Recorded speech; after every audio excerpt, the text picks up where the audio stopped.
जय हिंद प्यारे साथियों, स्वागत है सबका एक बार फिर नए सेशन में। मैं हूं आपका भारती सर।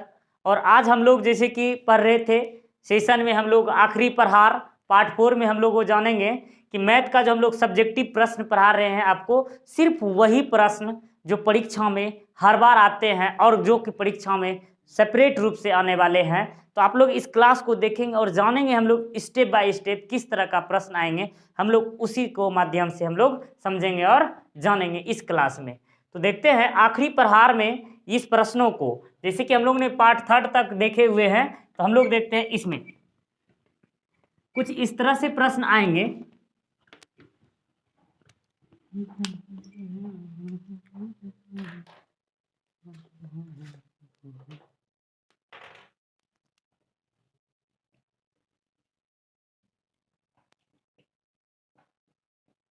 ऋतु धारा के अनुकूल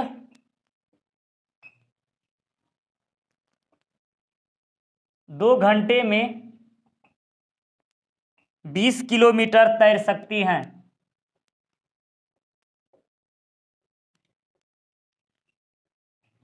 और धारा के प्रतिकूल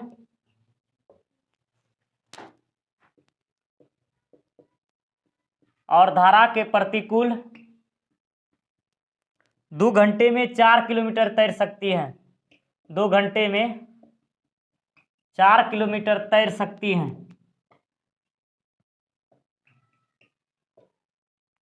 तो धारा के तत्व उसकी स्थिर जल में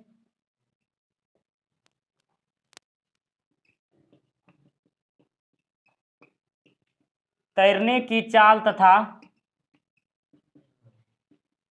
धारा की चाल ज्ञात करें। जरा इस सवाल को देखिए, न जाने प्रश्न कितनी बार ये पूछा गया है। ये सवाल जो है प्रश्न कितनी बार परीक्षा में पूछा जा चुका है। यहाँ एक बार सवाल आया हुआ था, यहाँ नीतू दिया हुआ था। यहाँ एक बार सवाल आया, जस्ट 2020 की बात है, जो कि यहाँ सवाल यही सवाल जस्ट यहाँ ऋतु है, वहाँ सवाल नेहा दे दिया, नेहा। यहाँ जो है ना सवाल में नाम को चेंज कर दिया, बाकी बात सवाल सब यही था। सवाल को इसी प्रकार से सवाल आते हैं, सिर्फ नाम और कुछ डिजिट चेंज कर देंगे, इस तरह के सवाल आते हैं। तो इस तरह सवाल को हम लोगों को ध्यानपूर्वक देखना होगा। यही समय है कुछ कर दिखाने का, यही समय है कुछ कर दिखाने का। खोल दो पंख, कहते हैं खोल दो पंख, ये कहते हैं परिंदा कहता है, ये कहते हैं ना परिंदा का कहना है कि उसको पंख खोल दो, अभी जो है ना सारे पंख खोल दो, क्योंकि आपकी मंजिल जो है ना केवल आसमान, आपकी मंजिल जो केवल छत तक नहीं है, आपकी मंजिल आसमान तक है। इसलिए आप जो है ना आप अपने टाइम को थोड़ा सा एडजस्ट करके, इसलिए आप लोग इसको ध्यान से देखें। तो कहते हैं सॉल्व में ऋतु धारा के अनुकूल जो है, ऋतु धारा के अनुकूल 2 घंटे में 20 किलोमीटर तैर सकती हैं और धारा के प्रतिकूल 2 घंटे में 4 किलोमीटर तैर सकती हैं। उसकी स्थिर जल में तैरने की चाल तथा धारा की चाल ज्ञात करें। तो जैसा कि हम लोगों ने बनाया हुआ है, तो सबसे पहले हम लोग यहाँ मानते हैं, माना कि शांत जल में, शांत या स्थिर जल में ऋतु की चाल, स्थिर जल में ऋतु की चाल, यहाँ तो नाव नहीं है ना, ऋतु की चाल है x किलोमीटर पर घंटा, तथा धारा की चाल मान लेंगे, धारा की चाल बराबर y किलोमीटर पर घंटा। ऋतु की चाल हो गया शांत जल में मान लिया जाए, धारा नहीं है नदी में, सिर्फ और सिर्फ शांत जल में, उसमें यह x किलोमीटर पर घंटा, 1 घंटे में x किलोमीटर तैर सकता है। फिर धारा की चाल जो है y किलोमीटर पर घंटा, धारा जो चल रहे हैं y किलोमीटर, 1 घंटे में y किलोमीटर चल सकती हैं। तो यहाँ लिखिएगा, चूंकि ऋतु का धारा के अनुकूल चाल, धारा के जब अनुकूल ऋतु चलेगी तो क्या हो जाएगी, ऋतु का धारा के अनुकूल चाल हो जाएगा x + y किलोमीटर पर घंटा। जैसा कि हम लोग जानते हैं धारा के अनुकूल चलने पर चाल, ये शांत जल में चाल और धारा की चाल दोनों जुट जाती हैं। अब ऐसा क्यों, बताते हैं हम आपको ऐसा क्यों होता है। ऋतु का धारा के प्रतिकूल चाल जो होगा x - y किलोमीटर पर घंटा। अब सवाल देखना बेटा यहाँ कि ये हमारा नदी है, ये हमारा क्या है, नदी है। अब हमारी धाराएं जो है, ये वाला जो हमारा धारा है, ठीक, ये धारा चल रही है, और हम जो है ना, हम इधर से तैर रहे हैं, इधर से ही तैरेंगे, इधर से हम लोग तैरते हुए जा रहे हैं। अब देखिए, जिधर धाराएं चलेगी उधर ही अगर हम तैरते हुए जाएंगे समान दिशा में, तो हमारे शरीर का जो एनर्जी होगा ना, एनर्जी हमारा बहुत कम खपत होगा और हम ज़्यादा से ज़्यादा दूर तक तैर सकेंगे। तो यहाँ जो होगा हमें प्रॉफिट हो जाएगा, यहाँ क्या हो जाएगा, हमको प्रॉफिट हो जाएगा। जस्ट इसके विपरीत आइए, धाराएं इधर से चल रही हैं और इधर से आएंगे, इधर क्या होगा कि यहाँ हम लोग, धाराएं इधर से चल रही हैं, हम लोग उधर से आ रहे हैं, और इधर से धाराएं चल रही हैं, इधर से धाराएं क्या हो रही हैं, चल रही हैं, और उधर से क्या हो रहे हैं, हम आ रहे हैं। तो क्या होगा, जैसे कि देखिएगा यहाँ जो गुरुत्वाकर्षण बल वाला होता है ना, जब जैसे कि हम लोग यहाँ जबरदस्ती हम कुछ फेंकते हैं ऊपर, जैसे कि मान लिया जाए किसी बॉल को हम ऊपर को फेंकते हैं, ऊपर को फेंकने में जितना हमको बल लगता है, जितना ताकत लगता है हमको, उससे कई गुना ज्यादा कम ताकत जो है ना उसको नीचे गिरने में लगता है। क्योंकि हमारे शरीर से जो बल गया उस बॉल पर, जितना गया वो उतना दूर तक ही जाएगा।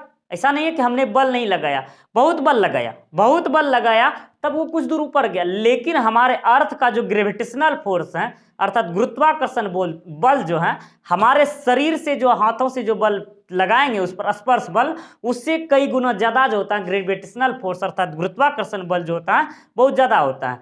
तो यहाँ जो है कि धारा होगा, कि धारा का मान जब इधर से चल रहा है, हम उधर से चल रहे हैं, हालांकि मैंने आपको एग्जांपल देने के लिए गुरुत्वाकर्षण बल बताया, यहाँ उस तरह का नहीं है।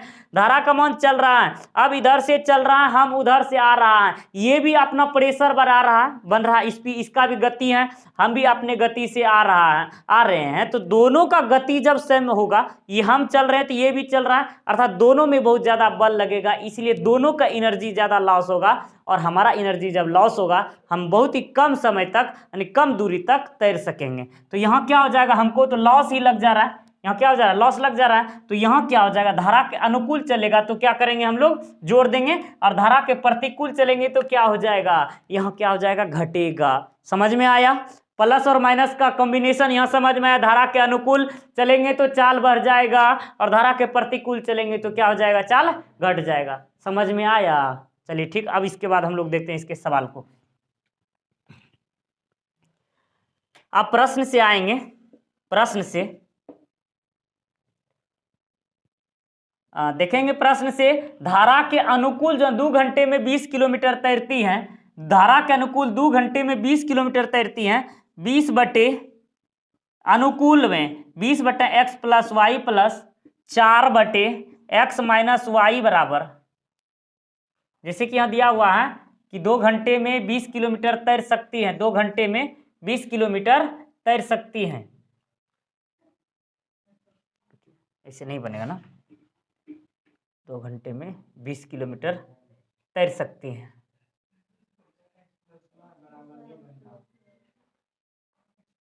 दो घंटे में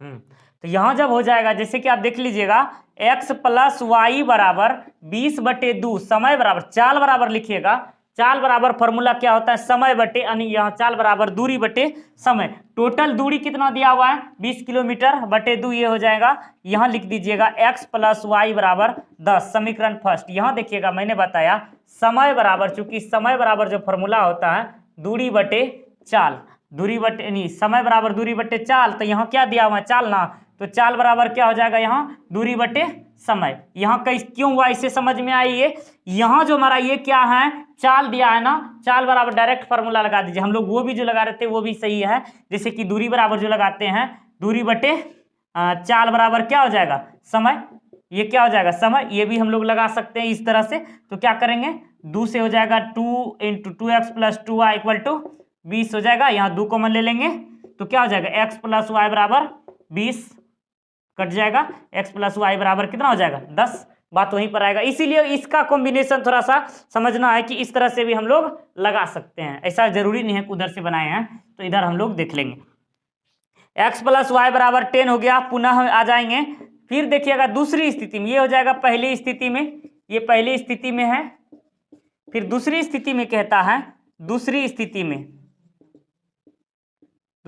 में धारा के प्रतिकूल, कहता धारा के प्रतिकूल 2 घंटे में 4 किलोमीटर, धारा के जब प्रतिकूल चलेंगे, धारा के प्रतिकूल क्या है, x माइनस वाई, चाल बराबर दिया हुआ है। दूसरी स्थिति में x माइनस वाई बराबर 4 किलोमीटर तैर सकता है, 4/2, इसलिए x माइनस वाई बराबर 2। ये हो जाएगा समीकरण सेकेंड। यहाँ भी फिर वही लिखेंगे, चाल बराबर क्या हो जाएगा बेटा, यहाँ चाल बराबर दूरी बटे समय, दूरी बटे क्या हो जाएगा, समय, यहाँ दूरी बटे समय हो जाएगा। यहाँ तक समझ में आया, हमें उम्मीद है आप लोगों को ये समझ में आ गई होगी। यहाँ तक समझ में आई, समझ में आई ना। तो यहाँ देखिएगा, अब हमारे पास ये 2 समीकरण आ चुके हैं, 2 समीकरण आ गए हैं। इस स्थिति में करना क्या है, ये देखेंगे पॉजिटिव हुआ है या नेगेटिव हुआ है, तो डायरेक्ट क्या करेंगे, समीकरण फर्स्ट तथा सेकेंड को जोड़ने पर समीकरण फर्स्ट तथा सेकेंड को जोड़ने पर x प्लस वाई बराबर 10, x माइनस वाई बराबर 2, ये कैंसिल हो जाएगा, 2x बराबर 12 हो जाएगा, इसलिए x का वैल्यू कितना हो जाएगा, 6। x का वैल्यू कितना हो गया, 6 हो गया। फिर से लिखेंगे समीकरण फर्स्ट में x का मान रखने पर हो जाएगा x plus Y equal to 10 और 6 प्लस वाई इक्वल टू 10 और y इक्वल टू कितना हो जाएगा, 10 माइनस 6, इसलिए y इक्वल टू 4, यहाँ हो जाएगा y इक्वल टू 4। अब डायरेक्ट आप लिख दीजिएगा एट लास्ट में, यहाँ जगह नहीं बचा, हम लोग यहाँ लिख देते हैं। अतः शांत जल में ऋतु की चाल, डायरेक्ट जो लिखे हैं ये आपको एक्सप्लेन लिखना पड़ेगा, नहीं लिखेंगे तो नंबर काट लिया जाएगा आपका। x किलोमीटर पर घंटा बराबर शांत जल में कितना तैरेगा, 6 किलोमीटर पर घंटा, तथा धारा की चाल जो है, धारा की चाल y किलोमीटर पर घंटा इक्वल टू 4 किलोमीटर पर घंटा। इसका आंसर हो गया 6 किलोमीटर पर घंटा और 4 किलोमीटर पर घंटा, इसका आंसर हो गया। समझ में आई ना, कोई दिक्कत इसमें, जरा बताएंगे आप लोग भी कि इसमें किसी प्रकार का अगर प्रॉब्लम्स है हमको बताएंगे, ताकि मैं आपकी समस्याओं का समाधान कर सकें। अभी नहीं तो फिर कभी नहीं, उठो जागो और अभी नींद चैन को त्यागो तुम, क्योंकि अभी नहीं तो फिर कभी नहीं, अभी नहीं तो फिर कभी नहीं, याद रखिएगा इसको, अभी नहीं तो फिर कभी भी नहीं होने वाली है ये सी बातें। फिर चलते हम लोग इसके अगले सवाल में।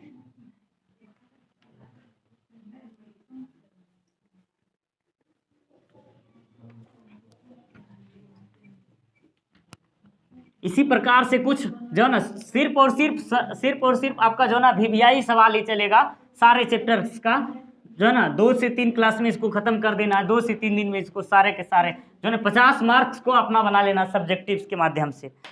फिर अगले सवाल को देखेंगे हम लोग, कुछ इस तरह का सवाल आता है, यदि त्रिभुज ABC में कोण C बराबर 3 कोण B इक्वल टू 2 इंटू कोण A प्लस कोण B है, त्रिभुज के तीनों कोणों को ज्ञात करें। त्रिभुज के तीनों कोणों को ज्ञात करें, त्रिभुज के तीनों कोणों को ज्ञात करें। देखिएगा सवाल थोड़ा सा इसमें देखिएगा, जैसा कि हम लोग जानते हैं कि त्रिभुज के तीनों कोणों का योग कितना होता है, 180 डिग्री। त्रिभुज का जो होता है ना, त्रिभुज के तीनों कोणों का योग जो होता है 180 डिग्री।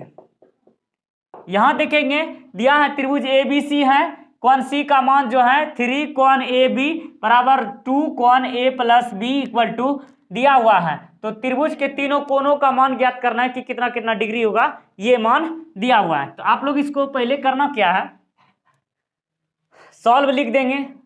सॉल्व लिखने के बाद अगर हम फिगर भी बना देते हैं तो और बेटर हो जाता है। यहाँ ABC ये दिया हुआ है, तो यहाँ हम लोग लिखेंगे दिया है, या तो लिखेंगे माना कि डायरेक्ट में, माना कि त्रिभुज ABC में कोण A बराबर x तथा कोण B बराबर y डिग्री। अब देखना कि सवाल जरूरी है कि यहाँ C भी दो मान सकते हैं। अभी रुको जरा, सब्र करो, कोण C का मान भी लिखेंगे। पहले यहाँ देखिएगा थोड़ा सा इस पर नजर डालिएगा, थोड़ा सा इस क्रिया पर जब नजर डालिएगा, 2 into cone A plus B, 2 into cone A plus B हम लोग जब देखेंगे तो इसलिए यहाँ कॉन ए का मान लेंगे x और b का मान लेंगे y। तो प्रश्न अनुसार से आएंगे, प्रश्न से लिख देंगे, चूंकि कॉन c बराबर दिया हुआ है 3 कॉन b दिया है, इसके बदले में क्या लिख सकते हैं आप, 3 कॉन b के बदले में क्या है y, इसलिए क्या हो जाएगा कॉन c बराबर 3y। ये हो गया समीकरण फर्स्ट, मान सकते हैं। अब यहां देखिएगा कॉन c का मान इतना हो सकता है, और याद कीजिएगा इसका बराबर ये है और इसके बराबर ये है, यानी तीनों एक दूसरे का क्या है, इक्वल है, तीनों एक दूसरे का क्या है, इक्वल है, यानी बराबर है। तो देखना बेटा सवाल फिर से पुनः हमें आएंगे, इसको बराबर कर दीजिए ना, 3 कॉन b बराबर 2 into cone A plus cone b हो जाएगा। यहाँ डायरेक्ट 3 कॉन b का मान क्या है, देख लीजिएगा, 3 कॉन b का मान क्या हो जाएगा, 3 कॉन b, तो 3 कॉन b का मान हो जाएगा आपका डायरेक्ट 3y होगा ना, equal to 2 into X plus Y हो जाएगा, x प्लस वाई होगा। यहाँ में आ जाइएगा 3y equal to 2x plus 2y हो जाएगा, होगा। फिर यह कीजिएगा 3x minus 2y equal to कितना हो जाएगा, 2x हो जाएगा, इसलिए यहाँ क्या हो जाएगा, ओ सॉरी यार 3y ना हो जाएगा, 3y minus 2y equal to 2x, इसलिए y का मान कितना हो जाएगा 2x। समीकरण फर्स्ट हो गया, सेकेंड हो गया। अभी देखिएगा समीकरण यहाँ क्या हो गया, सेकेंड हो गया। अब आते हैं थोड़ा सा कुछ डिफिकल्टीज में, चूंकि हमने अब लिखे हुए थे त्रिभुज के तीनों कोनों का योग कितना होते हैं, त्रिभुज के तीनों कोनों का योग बराबर कितना होता है 180 डिग्री। हमें ज्ञात है त्रिभुज के तीनों कोनों का योग कितना होता है 180 डिग्री। इसके बदले में क्या लिखिएगा, कॉन ए प्लस कॉन बी प्लस कॉन सी बराबर कितना हो जाएगा बेटा, ये 180 डिग्री। क्या हो जाएगा यहाँ 180 डिग्री होगा। यहाँ में लिखिएगा x प्लस वाई प्लस कॉन सी का वैल्यू क्या दिया हुआ है, देख लीजिएगा कॉन सी का value 3y equal to 180 degree. यहाँ हो जाएगा आपका 180 डिग्री। तो फिर लिखिएगा चूंकि कॉन सी बराबर कितना दिया हुआ है 3y, यहां लिख दीजिएगा, आपको दिखाना पड़ जाएगा। x का वैल्यू देखिएगा x प्लस y का मान देखिएगा, यहाँ 2x है, 2x plus 3 into 2x equal to 180। यहाँ कहाँ से आ जाएगा, समीकरण सेकेंड से। यहाँ कहाँ से आएगा, ये समीकरण सेकेंड से कीजिएगा। तो x प्लस 2x प्लस 2 या 6x बराबर 180 डिग्री। देखिए 6 2 8 1 9, यहाँ कितना हो जाएगा 9x बराबर 180 डिग्री। 9 से खत्म, x बराबर कितना हो गया 20 डिग्री, ये 20 में कट गया। x का वैल्यू कितना निकला 20 डिग्री, हमारे x का वैल्यू निकलेगा, x का वैल्यू कितना हो जाएगा 20 डिग्री। देखिएगा यहाँ x का वैल्यू जो हमारा 20 निकला, x का वैल्यू, अब इस वैल्यू का मान रखेंगे, x का वैल्यू 20 निकला वह समीकरण सेकेंड में रख देंगे। समीकरण सेकेंड में x का मान रखने पर, समीकरण सेकेंड में x का मान रखने पर, अभी आपका सवाल निकला नहीं है बेटा, अभी सवाल में थोड़ा सा धीरज धर के रखिए। x का मान हो जाएगा, यहाँ y का वैल्यू जब रखेंगे, समीकरण सेकेंड है y बराबर 2x, यहाँ हो जाएगा, इसलिए y बराबर 2 इंटू 20, इसलिए डायरेक्ट y का मान कितना हो जाएगा 40। y का मान कितना निकला 40। अब आइए सवाल में, मेन पॉइंट वाले सवाल में आते हैं। अतः फाइनल में कॉन a बराबर निकालेंगे तो कितना हो जाएगा x डिग्री, a का मान कितना हुआ x डिग्री बराबर कितना हो गया बेटा, सवाल में देख लीजिएगा 20 डिग्री हो गया। अभी और रखेंगे y का मान जो 40 यानी 40 डिग्री निकला हुआ, अभी और इसको मान रखेंगे, यहाँ आगे आएंगे। अभी रुकिए, अभी और लेकर जाना इसको। फिर समीकरण यहाँ से बंद कीजिए। समीकरण फर्स्ट में y का मान रखने पर, जरा उस सबको शांत कर दो। समीकरण फर्स्ट में y का मान रखने पर, समीकरण फर्स्ट में y का मान रखने पर कॉन सी बराबर 3y, तो यहाँ हो जाएगा डायरेक्ट में, या में कॉन सी बराबर 3 गुने 40, इसलिए कॉन सी का मान हो जाएगा 120 डिग्री। अब लिख दीजिएगा फाइनल में, अतः कॉन a बराबर x डिग्री बराबर हो जाएगा 20 डिग्री, कॉन b बराबर हो जाएगा y डिग्री बराबर हो जाएगा 40 डिग्री, कौन सी का वैल्यू देखिएगा, हमने अभी तुरंत निकाले हुए हैं 120 डिग्री। ये तीनों हमारा जो हो गया आंसर। अब तीनों को जोड़ लीजिए, 120 प्लस 40 160 प्लस 20 180। हमने जो लिखा हुआ ये हमारा प्रूव हो गया। त्रिभुज के तीनों कोनों का योग कितना हुआ, 180 डिग्री। इस तरह से हमारे सारे सवाल का जवाब यह हो गया, त्रिभुज के तीनों कोनों का योग 180 डिग्री। ये सवाल समझ में आई ना, सवाल समझ में आई? अरे भेजा में घुसा, अभी दिमाग का ये कीड़ा बाहर निकालो, भेजा में घुसा, ये समझ में आई ना? जरा बताएंगे आप लोग, तभी तो मैं कुछ आगे बता सकता हूं। इसके आगे कोई दिक्कत? चलिए आगे चलते हैं हम लोग इसके अगले सवाल में।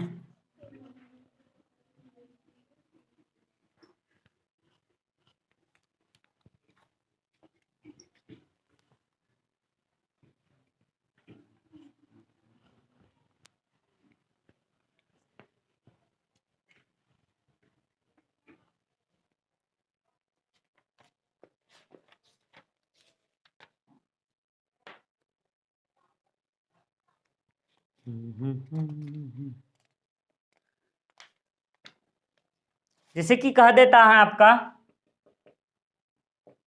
समीकरण दे देगा यहां, द्विघात समीकरण।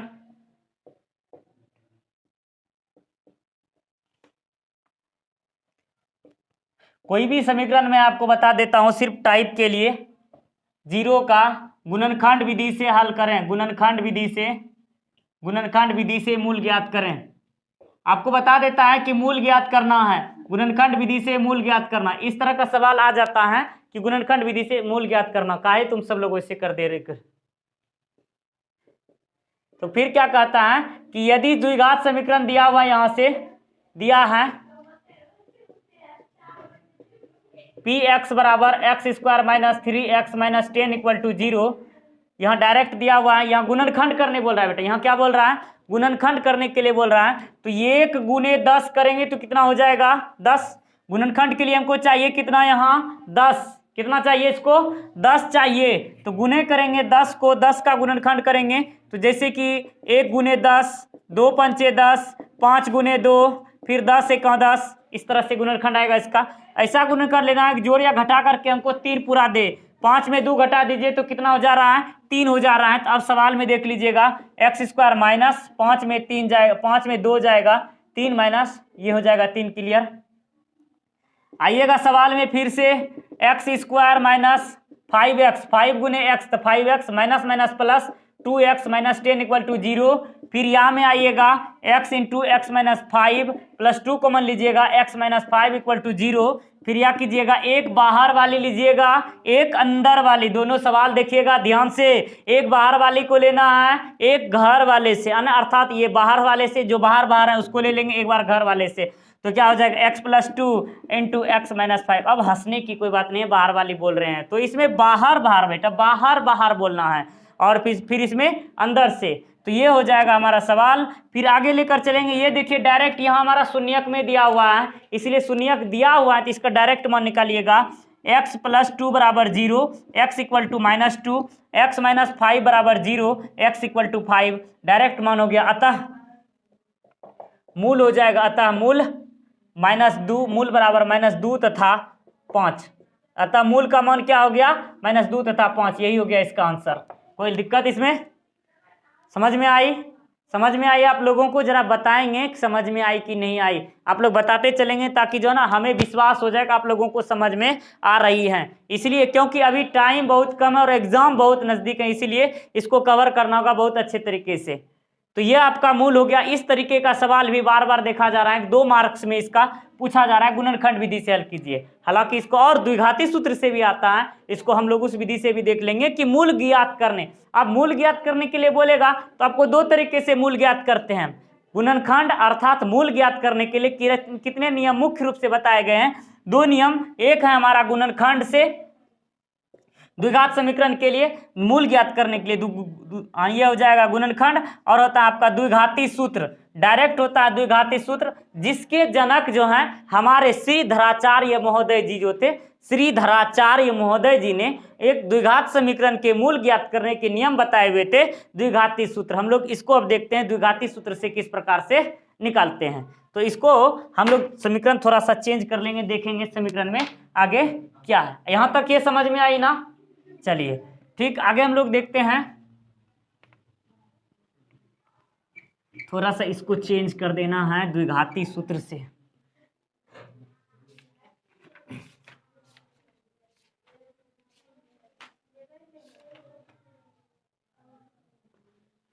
जैसे कि डायरेक्ट बोला जाएगा आपको,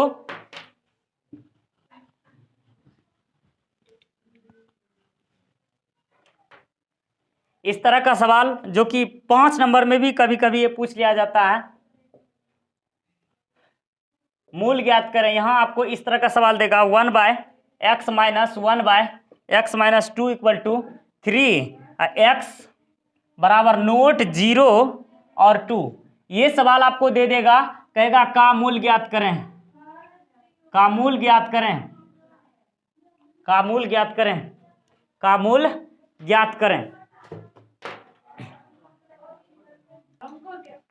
देखिए इस तरह का जब सवाल आएगा, देखना बेटा सवाल में, ये सवाल भी बहुत बार परीक्षा में आ चुके हैं। ये सारा सवाल, ये क्वेश्चन बैंक उल्टा कर आप देखिए ना, इस तरह का सवाल कितनी बार पूछा जा चुका है। तो ये सवाल जो है 1/x minus 1/x minus 2 equal to 3 जो दिया है, इसका कहना है x का मान जो हो सकता है ना ही 0 हो सकता है ना ही 2 हो सकता है, अर्थात x का मान 0 और 2 तो हो ही नहीं सकता, इसका यही कहना है। 0 और 2 हो नहीं सकता, लेकिन इसका मूल आपको ज्ञात करना है। तो फिर इसका करना क्या है, सॉल्व से आएंगे। दिया है, क्या दिया है, 1/x minus 1/x minus 2 equal to 3 दिया हुआ है। इसके बदले में क्या कीजिएगा आप, यहां x इंटू एक्स माइनस 2 लिख दीजिए, इसका एलसीएम ले लीजिए, एलसीएम लेंगे, x इंटू एक्स माइनस 2 हुआ यहां तक।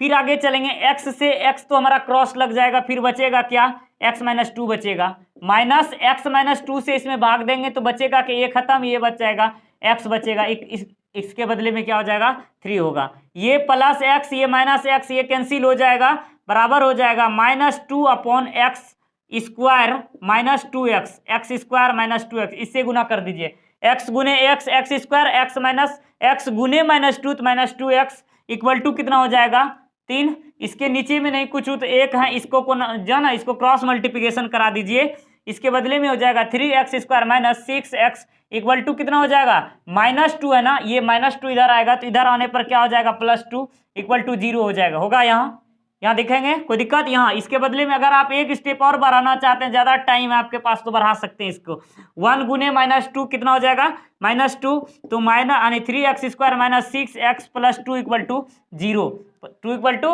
0, इस तरह से होगा। अब आपको करना क्या है, इसमें हो जाएगा, आप देखिएगा हम लोग इसको द्विघाती सूत्र से हल करेंगे। द्विघाती सूत्र से यहाँ दिया है द्विघाती सूत्र है ये, x a का मान हो गया 3, b का मान हो गया -6, c का मान हो गया आपका 2, c का मान कितना हो गया 2। अब यहाँ थोड़ा सा द्विघाती सूत्र के लिए थोड़ा सा नियम देना है, थोड़ा सा इसका रूल लिख लेंगे। द्विघाती सूत्र के लिए सबसे पहले द्विघाती सूत्र का मान तभी निकल सकता है जब हम इसका विभक्तर या विवेचक निकालेंगे।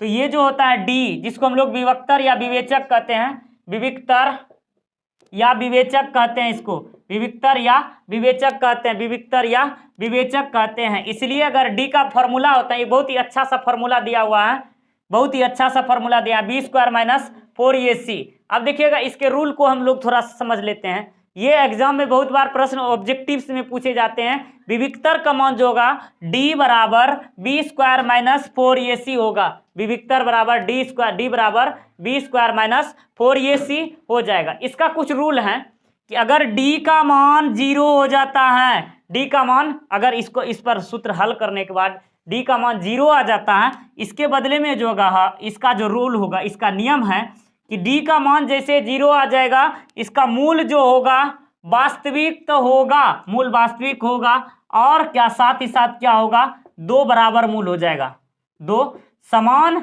या बराबर मूल हो जाएंगे। जरा ध्यान देखेंगे तो क्या कहता है, d का मान अगर 0 आ जाता है तो क्या हो जाएगा, मूल वास्तविक और 2 समान या 2 बराबर मूल निकलेंगे d का मान। और ये भी सवाल आपका पूछा जाता है k के किस मान के लिए फलाने समीकरण का मान 0 यानी 2 समान मूल होंगे, इस तरह से वो भी सवाल में हम लोग बात कर लेंगे। d का मान 0 होगा तो ये हो जाएगा। फिर दूसरे रूल में देखेंगे, d के मान से जीरो बड़ा हो जाए, अर्थात कहने का आशय है डी के मान से जीरो बड़ा हो जाए, डी के मान से क्या हो जाए, जीरो बड़ा हो जाए, अर्थात डी का मान नेगेटिव आ जाए बेटा, तब उसका क्या होगा, कोई हल नहीं होगा, मूल क्या हो जाएगा, अवास्तविक हो जाएगा, मूल क्या हो जाएगा, अवास्तविक। डी का मान जैसे नेगेटिव निकलेगा, मूल वास्तविक और मूल अवास्तविक और कोई हल ही नहीं निकलेगा, इसका कोई हल नहीं निकलेगा, कोई हल नहीं।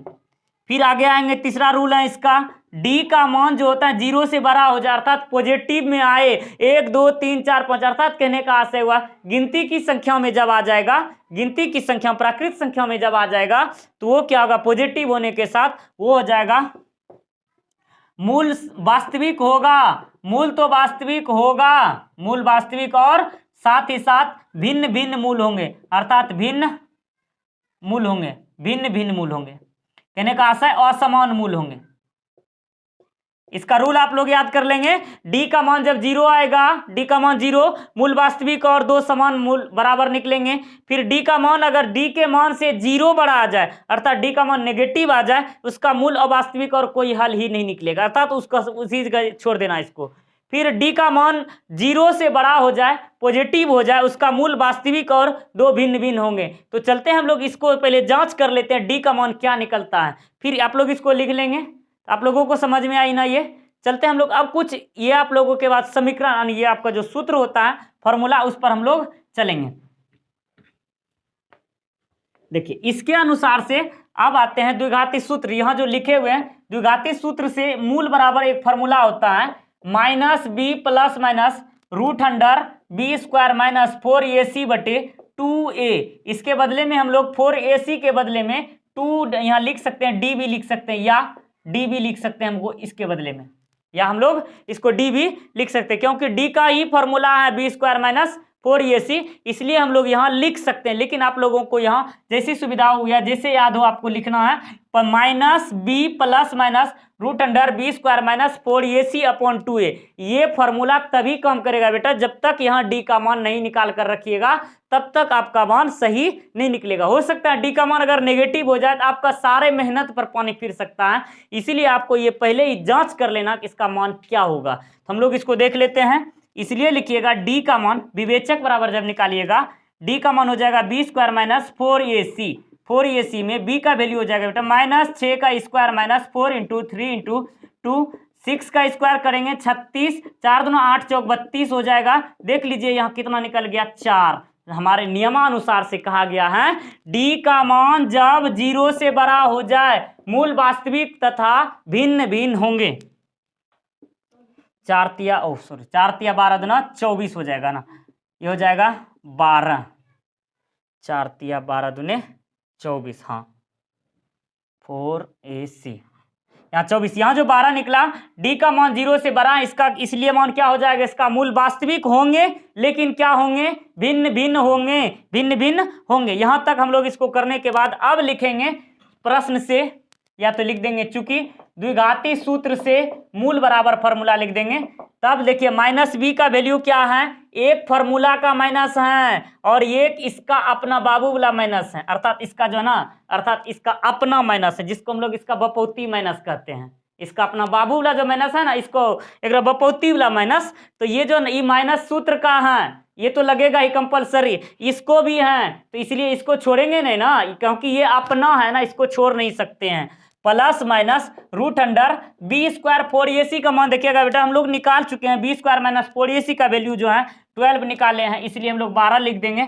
बट 2 गुने a का मान कितना हो जा रहा है 3, तो लिख दीजिए यहाँ 3। तो यहाँ देख लीजिएगा minus minus plus 6 plus minus root under 12 को जब हम तोड़ेंगे, देख लीजिएगा 12 को 2 दूनी यानी 2 छक 12, 2 तिया 6, 2 को 2 के बदले में वर्गमूल में 1 निकाल लेते हैं बाहर, तो 2 रूट 3 हो जाएगा, 2 रूट 3 अपॉन 2 तिहाई 6 हो जाएगा यहाँ। अब फिर देखिएगा ये 2 दे हैं, ये तो कहता है 2 भाई मैं कॉमन दे सकता हूँ, ये जो ना ये कहता है 2 कॉमन में दे दूंगा, ये कहता है तुम 2 दे जब दे देगा कॉमन तो ये भी क्या करेगा 6 हैं 2 हम भी दे देंगे, भाग दे करके देख लीजिए, अगर ये कट जाएगा तो ये भी कॉमन दे देगा। कॉमन कब लेते हैं, जिस संख्या से जो कॉमन लेते हैं उससे वह क्या हो जाए, डिवाइड हो जाए, तो इसीलिए वो कॉमन लेते हैं। तो यहाँ देखिएगा 2 अगर हम कॉमन लेते हैं, इस स्थिति में 3 प्लस माइनस रूट अंडर 3/6 हो जाता है। यहां से इसको कटा दीजिएगा, 3 प्लस माइनस रूट अंडर 3/2 3, इसका आंसर हो गया। अतः मूल जो होगा, मूल बराबर 3 प्लस रूट 3/3 तथा 3 माइनस रूट 3/3 है। डायरेक्ट आंसर निकल गया। देखिए तो कोई झंझट ही नहीं हुआ, इस तरह से डायरेक्ट सवाल। इसे दो काम हो गया, सबसे पहले हमारा द्विघाती सूत्र भी हम लोग जान गए, और दूसरा साथ साथ इस तरह का सवाल जो ना जाने कितनी बार परीक्षा में पूछा जा चुका है ना, ये सवाल बहुत बार पूछा गया। इसलिए आप लोगों को ये माइंड सेट भेजा में जो है ना, ये जो भेजा में है इसको सेटअप कर लेना। अभी जो है ना थोड़ा सा मन इधर उधर भटकेगा, इसीलिए परेशान नहीं होना है। इसलिए इसको दिमाग को थोड़ा सा प्रेशर से मुक्त करके इसको ध्यान से देखेंगे और भेजा में घुसा लेना है इसको। ठीक है, समझ में आ रहे ना? यहां तक सवाल समझ में आई? ये सवाल बार बार पूछ लिए जाते हैं इस तरह का। तो चलते हैं हम लोग इसके अगले सवाल में, आगे सवाल देखते हैं किस तरह का आने वाले हैं।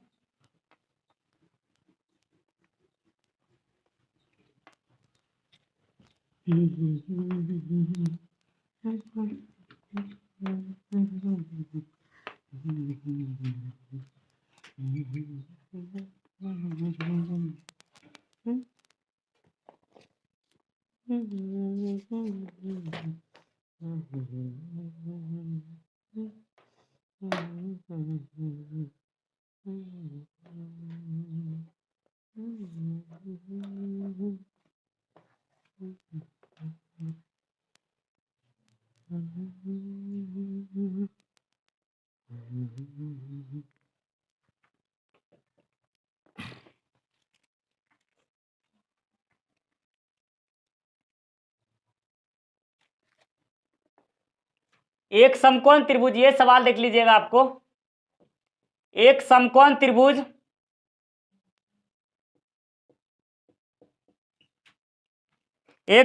त्रिभुज की ऊंचाई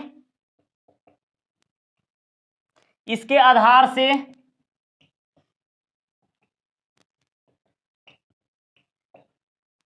7 सेंटीमीटर कम है। इसके आधार से 7 सेंटीमीटर कम है यदि कर्ण 13 सेंटीमीटर का हो तो अन्य दो भुजाएं ज्ञात करें। तो अन्य दो भुजाएं ज्ञात करें। अब देखना बेटा सवाल को थोड़ा सा, इसमें से एक समकोण त्रिभुज की ऊंचाई जो है इसके आधार से, एक समकोण त्रिभुज है जिसकी ऊंचाई जो है इसके आधार से 7 सेंटीमीटर कम है यदि कर्ण का मान जो है 13 सेंटीमीटर दिया है। अन्य दो भुजाएं ज्ञात कीजिए। थोड़ा सा दिमाग पर प्रेशर डालिएगा कि समकोण त्रिभुज हैं। सबसे पहले हम लोगों को इस तरह से यहाँ ट्रिक याद करना होगा कि यहाँ जो दिया हुआ है नंबर लेने के लिए, तो यहाँ सबसे पहले हम लोग समकोण त्रिभुज बना देंगे। ये हो गया कोण ए, कोण बी और कोण सी, यहाँ हमारा समकोण डाला गया। अब इसका कहना है, अब इसका जो कहना है इसको हम लोग सुनेंगे। तो कहता है इसकी ऊंचाई जो है ना, इसकी ऊंचाई, यहां से आप लोग हेडलाइन कीजिएगा, इसकी ऊंचाई जो है इसके आधार से 7 कम है। इसका थोड़ा सा फरमाइश जरा सुनिएगा, थोड़ा सा स्पेशलाइज्ड ये फरमाइश किया हुआ है, हेलो फरमाइश किया हुआ इन्होंने कि इसकी ऊंचाई जो है ना, हाई जो ऊंचाई दिया है, ये ऊंचाई जो है इसके आधार से, ये आधार है ना, ये जो जमीन आधार है इसके आधार से 7 कम है। इसके आधार से क्या है? 7 कम है। अर्थात कहने का आशय है एकरा से 7 बेसी है। अगर ये 5 है तो ये कितना हो जाएगा? 12 हो जाएगा। ये क्या 5 है तो 12 हो जाएगा। ये तो 13 आंसर भला, हालांकि यही होगा इसका, 5 12 13 जो होगा ये। तो यहाँ देखिएगा 5 और 12, ये जो यहाँ पहले ऑलरेडी में दिया हुआ कर्ण का मान 13, यहाँ 13 सेंटीमीटर हम लोग दे देंगे। तो इस तरह से जो होगा कि ये जो है डायरेक्ट ऊंचाई इसके आधार से 7 कम है। देखिए इससे ये 7 बेसी है, तब तो ये 7 कम है। इसीलिए पहले हमारे पास जब तक आधार नहीं होगा, हम लोग मान सकते हैं ऊंचाई x भी मान सकते हैं, आधार हम लोग x + 7 भी मान सकते हैं। अब दो तरीके से, लेकिन थोड़ा सा सेंस लगा करके अपने तरीके से, ऊंचाई इसके आधार से 7 कम है तो पहले आधार आएगा तब तो ऊंचाई होगा, क्योंकि ऊंचाई आधार से 7 कम, आधार से 7 कम है। थोड़ा सा बड़ा है, इसको वैल्यू दे दीजिए, आधार को थोड़ा सा बड़ा है ना, इसको वैल्यू दे देना है। माना कि त्रिभुज समकोण त्रिभुज मान लिया जाए, माना कि समकोण त्रिभुज ABC का आधार, माना कि समकोण त्रिभुज ABC का आधार बराबर x सेंटीमीटर। इसलिए क्या हो जाएगा, इसलिए ऊंचाई क्या हो जाएगा, x minus 7 centimetre, x minus 7 centimetre हो गया। तथा दिया है, लिख दीजिएगा भाई, सब चीज यहाँ एकदम जो ना फ्रेश करके लिख दीजिएगा, एग्जामिनर को जो ना किसी प्रकार का संकोच नहीं हो। कर्ण बराबर हो जाता है, यहाँ दिया है 13 सेंटीमीटर। चूंकि लिख दीजिएगा त्रिभुज ABC में कथी से, पाइथागोरस प्रमेय से, एक पाइथागोरस साहब थे जिन्होंने समकोण त्रिभुज के लिए दिया हुआ था फॉर्मूला। उन्होंने कहा था कर्ण जो होती है ना हाइपोटेनस, सबसे बड़ा भुजा होती है, ये सबसे बड़ी भुजा होती है। लंब और आधार जो होते हैं एक दूसरे में उलट पुलट हो सकते हैं, बड़ा छोटा हो सकते हैं, लेकिन कर्ण हमेशा सबसे बड़ा होगा। इन दोनों का, और इसका कहना था इन दोनों के वर्गों का योग, इसका जो वर्ग होगा ना, इन दोनों के वर्गों के योग के बराबर होगा, इनका कहना था। तो पाइथागोरस प्रमेय से लिख दीजिएगा, इसका फॉर्मूला होता है कर्ण स्क्वायर बराबर लंब स्क्वायर जोड़ आधार स्क्वायर। इसका कहना ही था यही होगा, तो भाई इसके अनुसार से लिख दिया।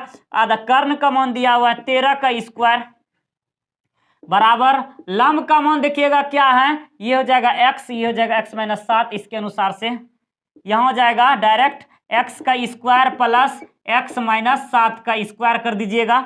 यहाँ में आइएगा 169 बराबर x square plus a minus b का होल स्क्वायर कर दीजिएगा, x square minus 14x plus 49।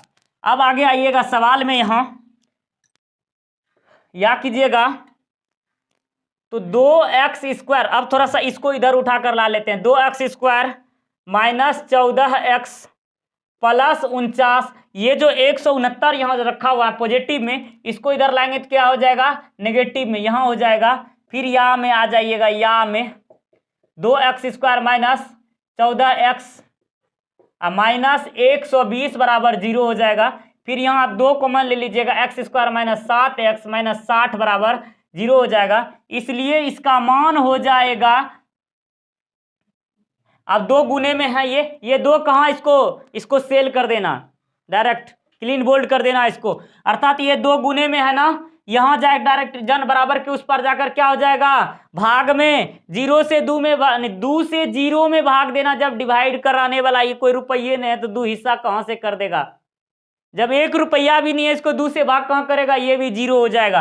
तो इधर आने के बाद क्या हो जाएगा, x square minus 7x minus 60 बराबर कितना हो जाएगा, 0। अब यहाँ तो ये तो डायरेक्ट कहा तो नहीं है कि आप द्विघाती सूत्र से हल कीजिए या गुणनखंड से हल कीजिए, आपको जो सुविधा लग जाएगा वहां से हल कर दीजिए। यहाँ आपको सुविधा आसान दिखेगा, 12 पंचे 60 हो जा रहा है, तो यहाँ इतना बनाए इतना बनाएगा इतना बनाएगा, इसका आंसर वो याद होगा। तो क्या कहते हैं 12x प्लस, या 12 में 5 घटाते हैं, 12 पंचे 60, 12 में 5 जाएगा 7, 12 में 5 घटाते हैं तब जाकर के हमारा 60 पुर जाता है। या कीजिएगा x square minus 12x plus 5x minus 60 बराबर 0 हो जाएगा।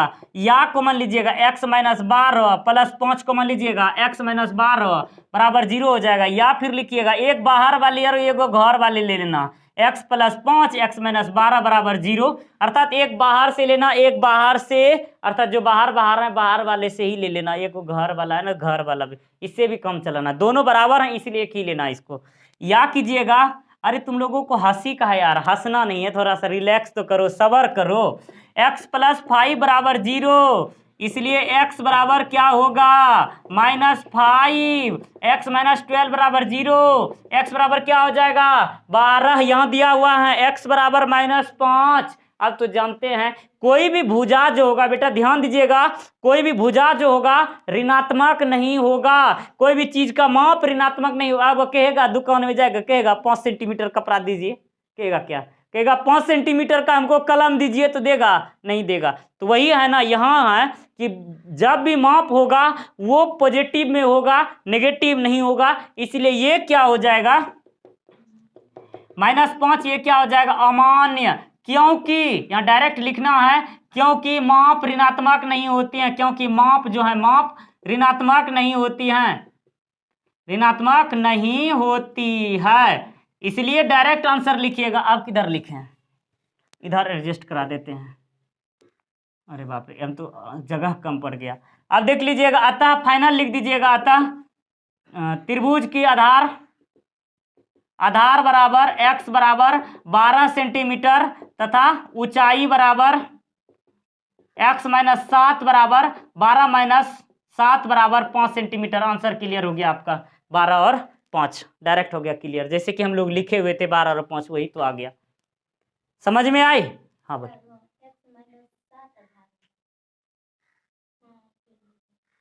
ओ उल्टा हो गया, यहाँ ऊंचाई x माइनस 7 ये ओ यहाँ, चलिए सॉरी, यहाँ हो गया है x ही होगा ये आधार, यहाँ उल्टा हो गया था x माइनस 7 यहाँ डायरेक्ट दिया हुआ है, तो ऊंचाई का मान x माइनस 7 है, यहाँ आधार हो गया था, इसलिए आपको थोड़ा सा यहाँ कंप्रोमाइज कर लेना x माइनस 7। इसलिए ये ध्यान से आपको देखना, यही छोटी छोटी मिस्टेक जो है ना नंबर गो आउट करा सकता है ये। यहाँ तक समझ में आई ना, कोई दिक्कत? फिर आगे हम लोग सवाल देखते हैं।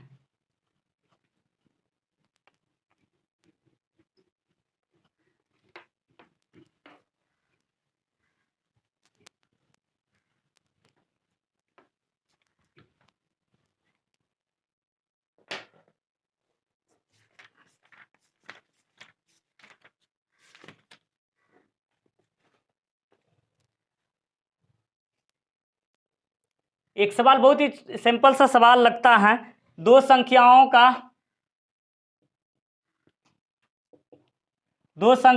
के वर्गों का अंतर, दो संख्याओं के वर्गों का अंतर जो है 180 है। छोटी संख्या का वर्ग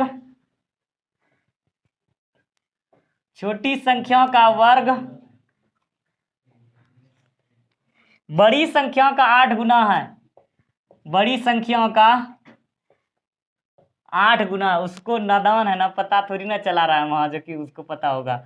8 गुना कहते हैं, दो संख्याओं के वर्गों का अंतर 180 है, छोटी संख्या का वर्ग बड़ी संख्या का 8 गुना है। दोनों संख्याएं ज्ञात करें, दोनों संख्याएं ज्ञात करें।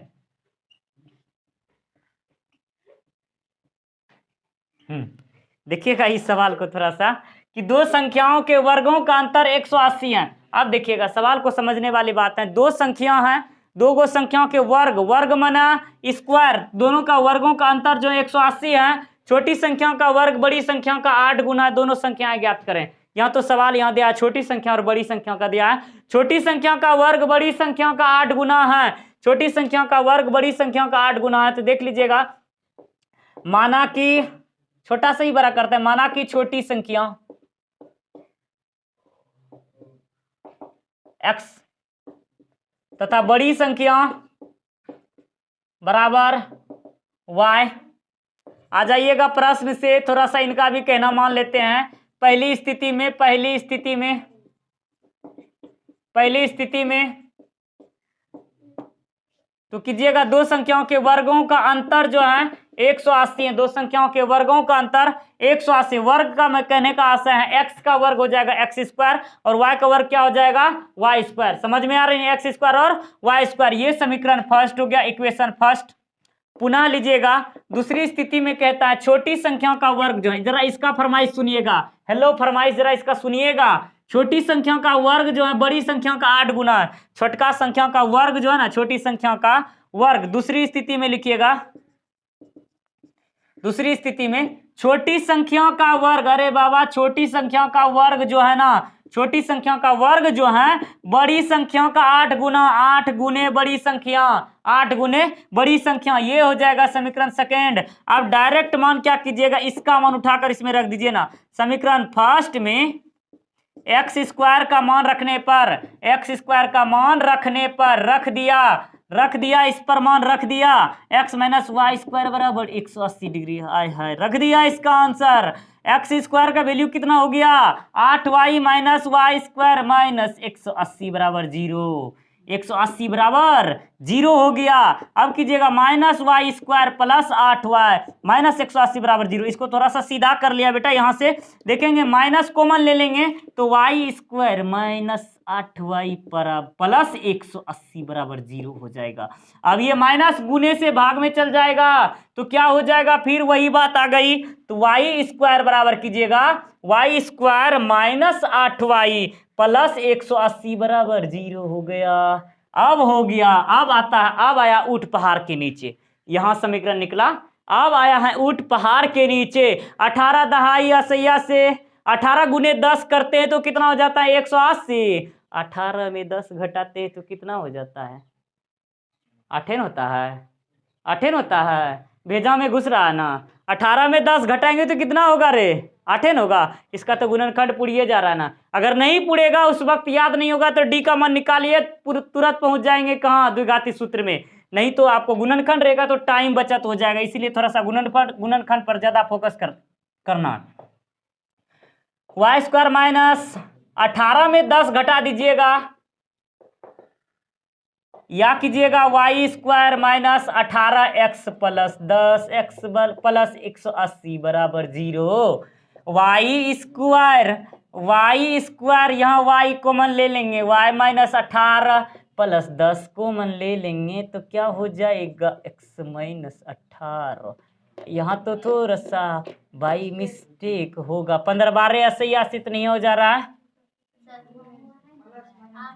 ओ सॉरी, हाँ वाई दे दिए हैं। अब भाई थोड़ा सा पहले देखने तो 18 दहाई असैया से सही है, प्लस 10y ये हो जाएगा माइनस 180 है ना।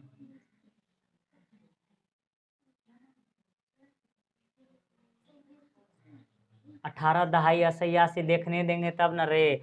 8y यहाँ प्लस 10 हो जा रहा है ना बेटे, यहाँ सब प्लस 10। ओ यहाँ प्लस है ना, यहाँ थोड़ी सी लिटिल मिस्टेक हुआ ना, यहाँ देखेंगे प्लस है, अब उड़ जाएगा 18x प्लस सॉरी माइनस कितना हो जाएगा 10x हो जाएगा, ये हो जाएगा यहाँ प्लस में माइनस, सही था।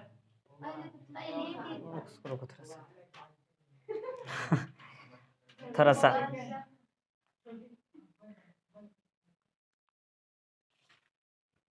यहाँ सवाल को करना, पहले बड़ी संख्या मान लीजिए आप, चलिए बड़ी संख्या, यहाँ इसको छोटी संख्या करेंगे, थोड़ी सी हो गई तो यहाँ देखेंगे तो ये सही है। यहाँ हो जाएगा आपका दूसरी संख्या जो है, छोटी संख्या, दूसरी संख्या में देखिएगा बड़ी संख्या का वर्ग, छोटी संख्या का वर्ग जो है बड़ी संख्या का 8 गुना है, तो छोटी संख्या का जो वर्ग है बड़ी संख्या का 8 गुने है। तो इसको उठा करके यहाँ लाइएगा, ये रहने दीजिएगा, इसको लिख दीजिएगा यहाँ डायरेक्ट, ये हो जाएगा 8x, यहाँ डायरेक्ट कीजिएगा एक्स स्क्वायर माइनस 8x हो जाएगा आपका, एक्स स्क्वायर माइनस 8x हो गया आपका यहाँ। अब सवाल पूछ जाएगा आपका माइनस 180, इसको थोड़ा सा इसको कीजिए, होगा तो यही, या में x square minus 8x minus 180 बराबर 0 हो जाएगा, या में x square minus 18 minus 10x minus 180 बराबर 0, या x square minus 18x plus 10x minus 180 बराबर 0, या कीजिएगा x into X minus 18 plus 10 common ले लेंगे, x minus x plus 10 into X minus 18, या कीजिएगा x प्लस 10 बराबर 0, या में इसलिए x बराबर माइनस 10 x माइनस 18 बराबर 0, x बराबर हो जाएगा आपका 18। अब यहाँ मैंने बताया था कोई भी संख्या जो होगा यहाँ ऋणात्मक नहीं लेंगे, ये हमारा क्या हो जाएगा, ये हमारा अमान्य हो जाएगा, ये अमान्य लिख देंगे। क्यों हो गया अमान्य, क्योंकि संख्या यहाँ धनात्मक होगा, वर्गों का योग यहाँ धनात्मक होगा, यहाँ ऋणात्मक नहीं लेना है, इसीलिए आपका इसका संख्या का मान हो गया 18। अब देखिएगा x का वैल्यू जो होगा, चूंकि समीकरण सेकेंड में x बराबर 18 का मान रखने पर, x बराबर 18 का मान रखने पर समीकरण सेकेंड में हो जाएगा y इक्वल टू 8x दिया है, इसलिए कीजिएगा y बराबर 8 गुने 18, या में y स्क्वायर बराबर 8 गुने 18, या में वाई स्क्वायर बराबर 144। फिर डायरेक्ट आप कीजिएगा वाई बराबर हो जाएगा प्लस माइनस 144, इसलिए डायरेक्ट वाई का मान हो जाएगा प्लस माइनस 12। अब यहाँ देखिएगा पॉजिटिव और निगेटिव दोनों लेगा, जैसे बताया था। यहाँ से स्क्वायर उस पार जाएगा तो क्या हो जाएगा, प्लस माइनस के साथ दोनों जाएगा। तो यहाँ ले लेंगे वाई का मान हो गया प्लस 12 लेंगे हम लोग। यहाँ तक आप लोगों को समझ में आया। यहाँ थोड़ा सा यहाँ हो गया था कि बड़ी संख्या ही पहले इसको मानना है, बड़ी संख्या मान लेंगे तब पुट जाएगा, हालांकि छोटी संख्या से पुट जाएगा, लेकिन वहाँ थोड़ा सा जाकर के माइनस में फंस गया। तो इसीलिए यहाँ पहले बड़ी संख्या मानेंगे। थोड़ा सा दिमाग, थोड़ा सा ध्यान दीजिएगा कि पहले बड़ी संख्या उसके बाद छोटी संख्या मानेंगे। यहाँ तक ठीक। फिर आगे चलते हैं हम लोग। इसको अभी हल करना अभी इसको बाकी है, अभी बहुत कुछ बाकी है। y का वैल्यू निकल गया, x का वैल्यू निकल गया। तो अब लास्ट में हम लोग लिख देंगे, एट लास्ट में, अंत में। अतः जो सवाल है अंत में लिखिएगा। अतः हमने माना हुआ था बड़ी संख्या बराबर x बराबर हो जाएगा आपका 18 सेंटीमीटर, 18 है ना, 18 हो जाएगा डायरेक्ट 18, तथा छोटी संख्या है ना, छोटी संख्या बराबर y बराबर हो गया आपका 12। 18 और 12 पॉजिटिव 12 लेना है, दोनों का पॉजिटिव 12, 18 और 12 इसका आंसर हो गया, 18 और 12। इस तरह से हमारा ये सवाल हुआ। थोड़ा सा उधर से ऊपर में मिस्टेक हो गई, तो यहाँ 18 और 12 ही इसका आंसर होगा। कोई दिक्कत इसमें, कोई दिक्कत?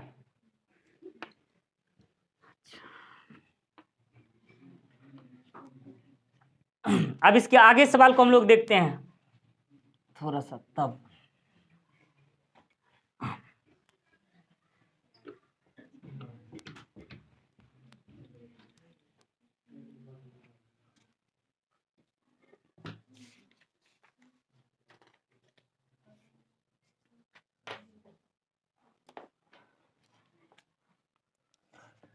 कुछ इस तरह का सवाल, के किस मान के लिए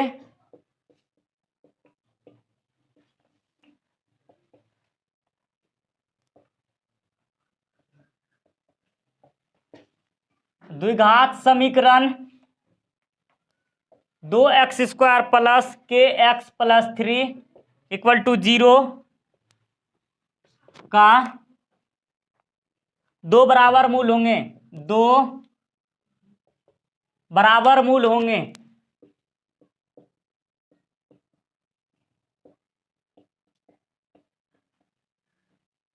के किस मान के लिए, के किस मान के लिए द्विघात समीकरण जो दिया हुआ है का बराबर मूल होंगे। यहाँ दिया हुआ है के किस मान के लिए समीकरण का दो बराबर मूल होंगे। यहाँ देखिएगा, यहाँ मैंने पढ़ा हुआ था, जैसे कि हमने आपको बताया हुआ था, क्या बोला है, दो बराबर मूल होंगे। क्या बोला है यहाँ, दो बराबर मूल होंगे। दो बराबर मूल कब होंगे, थोड़ा सा दिमाग पर प्रेशर डालिए। जस्ट मैंने पिछले सवाल में बताए हुए हैं कि दो बराबर मूल होने के लिए विविधतर बहुत उपयोगी है। डी का मान क्या होना चाहिए, सबसे पहले डी का मान 0 होना चाहिए। डी का मान क्या होना चाहिए, 0 होना चाहिए। दिया है, लिख दीजिएगा, दिया है। क्या दिया है, समीकरण से द्विघात समीकरण दिया है, द्विघात समीकरण दिया हुआ है 2x² प्लस kx प्लस 3 बराबर यहाँ 0 दिया हुआ है, 3 बराबर 0। इसलिए हो जाएगा a का मान 2 हो जाएगा, b का मान हो जाएगा k, c का मान हो जाएगा 3।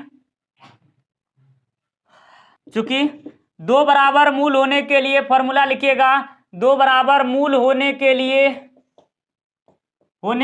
दो बराबर मूल होने के लिए d बराबर हो जाएगा आपका 0। इसलिए लिखिएगा b² माइनस 4ac बराबर हो जाएगा 0। या कीजिएगा b का मान कितना हो जाएगा, k का स्क्वायर माइनस 4 गुने 2 गुना 3 बराबर 0। तो क्या हो जाएगा, k² बराबर k² 4 8 24 बराबर 0। फिर क्या कीजिएगा, k² बराबर हो जाएगा प्लस 24। इसलिए अगर k का मान निकालिएगा इधर या में, k बराबर प्लस माइनस √24। इसलिए डायरेक्ट लीजिएगा k बराबर 24 को तोड़ लीजिएगा, 4 6 24, 2 दूने 4 दूना 8 तिया 24। देख लीजिएगा 24 को 2 गुने 2 गुने 2 गुने 3, अब 2 के बदले में 1 बाहर कर लेना, इसको 2√6, इसका हो जाएगा प्लस माइनस 2√6। तो यही इसका आंसर हो गया। अतः डायरेक्ट लिख दीजिएगा, अतः k बराबर प्लस माइनस 2√6, यही हो गया इसका आंसर 2√6। तो आज के सेशन में हम लोग इतना जाने, आप लोगों को ये समझ में आई? इस तरह का सवाल भी पूछ लिया जाता है, आप लोग इसको ध्यान से देखेंगे। और आज के सेशन में हम लोग इतना ही पढ़ेंगे, फिर से हम लोग मिलेंगे अगले नेक्स्ट क्लास में। तब तक के लिए बेस्ट ऑफ लक, जय हिंद।